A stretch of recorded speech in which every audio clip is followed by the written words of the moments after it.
या मालिकेच्या आजच्या भागात आपण पाहणार आहोत अधिपती भुवनेश्वरीला सांगत असतो की मास्तरीणबाईंचं सुख याच घरात आहे. मात्र भुवनेश्वरी म्हणत असते की जर त्यांचं सुख या घरात असतं तर त्या आत्तापर्यंत घरी परत आल्या नसत्या का, त्या माहेरी निघून गेल्या, परत इथे आल्यासुद्धा नाही. तर अधिपती म्हणत असतो की हो आईसाहेब, कारण त्या आमच्यावर चिडल्या आहेत. मात्र भुवनेश्वरी म्हणत असते मला माहिती आहे तुम्हा दोघांमध्ये वाद झाला होता आणि म्हणून त्या घर सोडून निघून गेल्या, पण जर समजा त्यांना या घराची तुमची काळजी असती ना तर त्या नक्की परत आल्या असत्या. तुम्ही त्यांना आणण्यासाठी सुद्धा गेला होतात. आम्ही त्यांच्या स्वागतासाठी ढोल ताशे घेऊन दारात उभे राहिलो होतो, पण काय झालं, त्या परत आल्या का नाही, कारण त्यांना या घरात परत यायचंच नाही आहे. त्यांचं सुख या घरात नाही आहे. आणि ते ऐकून अधिपतीचा चेहराच पडतो. तर भुवनेश्वरी म्हणत असते की अधिपती उगाच त्यांच्या मनाविरुद्ध इथे घेऊन येण्यास काही अर्थ नाहीये. जर त्यांना जायचं असेल ना तर जाऊ द्या त्यांना. आणि ते ऐकून अधिपती म्हणतो की नाही आईसाहेब, असं कसं आम्ही त्यांना जाऊन देऊ, आमचं त्यांच्यावर प्रेम आहे. मात्र भुवनेश्वरी सतत अधिपतीला हेच सांगत असते की मास्तरीणबाईंचं तुमच्यावर प्रेम नाहीये. आणि त्यामुळे अधिपती म्हणतो की आता या सगळ्याचा सोक्षमोक्ष लावायलाच हवा. आणि तो रागातच घरातून बाहेर पडतो. तर दुसरीकडे अक्षरा आणि विद्या बोलत बसलेल्या असतात. अक्षरा फॅक्टरीमध्ये घडलेला सगळा प्रकार तिच्या आईला सांगत असते. तर तिची आई म्हणत असते की अधिपती असं कसं वागू शकतात, त्यांनी तुझं म्हणणं तरी ऐकून घ्यायला हवं होतं ना.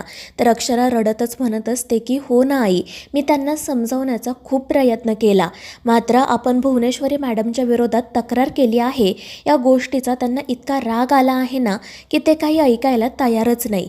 तरी मी त्यांना सांगितलं की आम्ही तक्रार मागे घेतली, चूक झाली, पण त्यांनी नाहीच ऐकून घेतलं. आणि ते ऐकून आई खाली मान घालून म्हणते की बाळा, या सगळ्यामध्ये चूक आमचीच आहे. तरी मी तुला म्हणत होते की तू नको हे सगळं तुझ्यावर ओढावून घेऊ. अगं जास्तीत जास्त काय झालं असतं जर अधिपतींना समजलं असतं की तक्रार तू नाही तर आम्ही केली आहे, ते आमच्यावर रागवले असते. मात्र तुझं आणि त्यांचं भांडण तरी मिटलं असतं ना. आता बघ बरं हे सगळं काय होऊन बसलं आहे.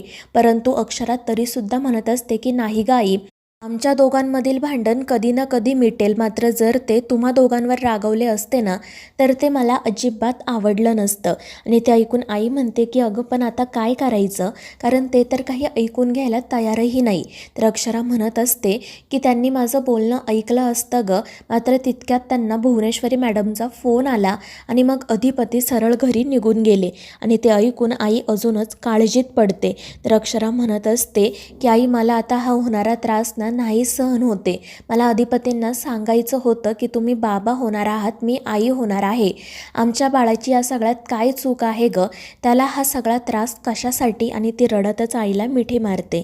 दुसरीकडे भुवनेश्वरी तिच्या खोलीत असते. तितक्यात दुर्गी त्या ठिकाणी येते. ती भुवनेश्वरीला विचारत असते की ताई, त्या व्हिडिओचा काही फायदा झाला की नाही. आणि त्यावर भुवनेश्वरी उत्तर देते की तो व्हिडिओ बघून अधिपती खूप दुखावले आहेत आणि हे त्या सुनबाईंसाठी घातक आहे.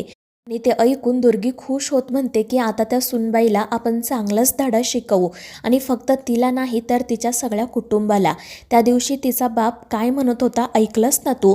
आणि त्यावेळी भुवनेश्वरीला मकर संक्रांतीच्या दिवशी जयदेव काय काय बोललेला असतो ते आठवत. आणि ती म्हणते की कोण काय काय बोललं आहे ते सगळं माझ्या लक्षात आहे आणि आम्ही वेळेवर त्याचा बदला घेऊ. त्यानंतर दुसऱ्या दिवशी सकाळी अक्षरा देवाकडे प्रार्थना करत असते. त्यानंतर आई तिच्यासाठी चहा नाश्ता घेऊन येते. त्यानंतर आई तिला विचारत असते की बाळा, आता तू पुढे काय करायचं ठरवलं आहे. तर अक्षरा म्हणत असते की आई, मी पुन्हा अधिपतींची भेट घेणार आहे, त्यांच्याशी शांतपणे बोलणार आहे. मला त्यांना सांगायचं आहे की तुम्ही बाबा होणार आहात हे. आणि माझी खात्री आहे जेव्हा त्यांना ही गोष्ट कळेल ना तेव्हा ते खूप खुश होतील. तर आई म्हणत असते की ठीक आहे, तू लवकरात लवकर त्यांच्याशी बोलायचा प्रयत्न कर. दुसरीकडे अधिपती फॅक्टरीत जाण्यासाठी निघालेला असतो, पण त्याआधी तो देवीचा आणि भुवनेश्वरीचा आशीर्वाद घेण्यासाठी येतो. भुवी त्याच्याकडे बघत विचारते की काय झालं अधिपती, तुम्ही असे का दिसताय. तर अधिपती सांगतो की काही नाही, रात्रभर झोप आली नाही म्हणून. तर भुवनेश्वरी विचारत असते की तुम्ही का स्वतःला त्रास करून घेताय, सुनबाईंना जे करायचं आहे ते त्या करतायत ना, मग उगाच तुम्ही कशाला त्रास करून घेताय स्वतःला. तर अधिपती म्हणत असतो की नाही आईसाहेब, असं काही नाही आहे. आणि मग त्यानंतर तो या विषयावर जास्त काही न बोलता तिचा आशीर्वाद घेऊन तेथून निघून जातो. भुवनेश्वरी मात्र आता पुढचा घाव कसा घालायचा याचा विचार करत असते. तर इकडे अक्षराची आई अक्षराला सांगत असते की तू अधिपतींसोबत तर बोलच, मात्र त्याचसोबत त्या मदनसोबत देखील बोल, कारण काल तू त्याच्यावर खूप चिडली होती. अगं आमच्याप्रमाणे त्यालासुद्धा तुझी काळजी आहेच ना, त्यामुळे तू उगाच त्याच्याशी वाद घालू नको. आणि त्यावर अक्षरा नाईलाजाने हो म्हणते. त्यानंतर ती शाळेत जाण्यासाठी निघते खरी, मात्र आई तिला म्हणत असते की अक्षरा, मला असं वाटतं की तू आता शाळेत नको जायला, तुला आता तुझ्या तब्येतीची काळजी घेणं महत्त्वाचं आहे. मात्र अक्षरा म्हणत असते की आई असं कसं, मी आत्ता रजा नाही टाकू शकत. तर आई म्हणत असते की तू रजा नको टाकू, तू नोकरीच सोडून दे. आणि ते ऐकून अक्षराला धक्का बसतो. दुसरीकडे ओंकार आणि शिवानी अधिपतीची वाट बघत बसलेले असतात. जेव्हा अधिपती फॅक्टरीत येतो तेव्हा तो या दोघांना काय झालं आहे हे विचारतो. शिवानी म्हणत असते की भाऊजी, मला तुमच्याशी वहिनींबद्दल बोलायचे. पण ते ऐकून अधिपती वैतागून म्हणतो की का पुन्हा तुम्ही तो विषय काढताय, मला या विषयावर काही बोलायचं नाही आहे. परंतु ओंकार आणि शिवानी त्याला विनंती करतात की प्लीज एकदम आमचं म्हणणं ऐकून घे. आणि मग शिवानी त्याला सांगू लागते की काल आम्ही फॅक्टरीत येण्यासाठी रिक्षाची वाट बघत बसलो होतो. खूप वेळ झाला तरी रिक्षा आम्हाला भेटली नाही. आणि मग त्यानंतर तो मदन त्या ठिकाणी आला. तो म्हणाला की मी सध्या फ्री आहे, तुम्हाला जिथे हवं तिथे मी सोडू शकतो. मात्र तरीही वहिनी नाहीच म्हणत होत्या. पण शेवटी मीच त्यांना म्हटलं की चला वहिनी, खूप उशीर झालाय, नाहीतर भाऊजी घरी निघून जातील. आणि म्हणून मग आम्ही त्या मदनसोबत इथे फॅक्टरीत आलो. आणि हे सगळं काही ऐकून अधिपती विचारात पडतो.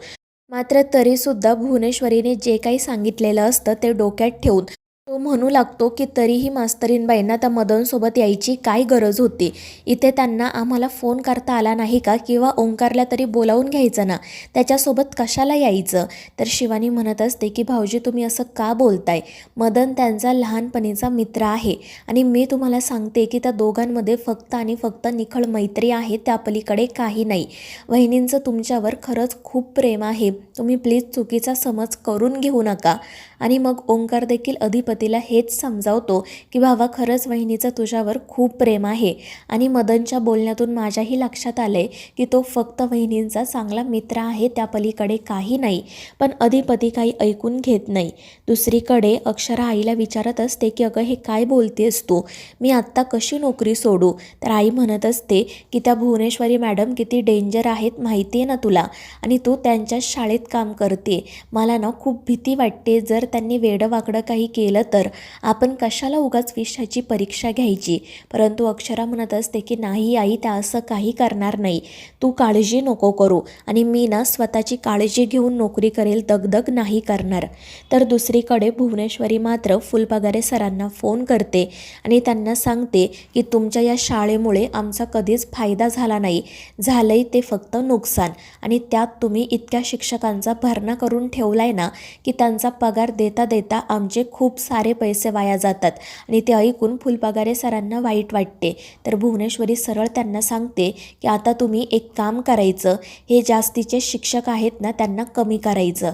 आणि ते ऐकून फुलपगारे सर तिला समजवण्याचा प्रयत्न करतात, पण भुवनेश्वरी काही ऐकून घेत नाही. त्यामुळे ते नाईलाजाने विचारतात की कोणाला कमी करायचं आहे. आणि त्यावर भुवनेश्वरी सांगते अक्षराला.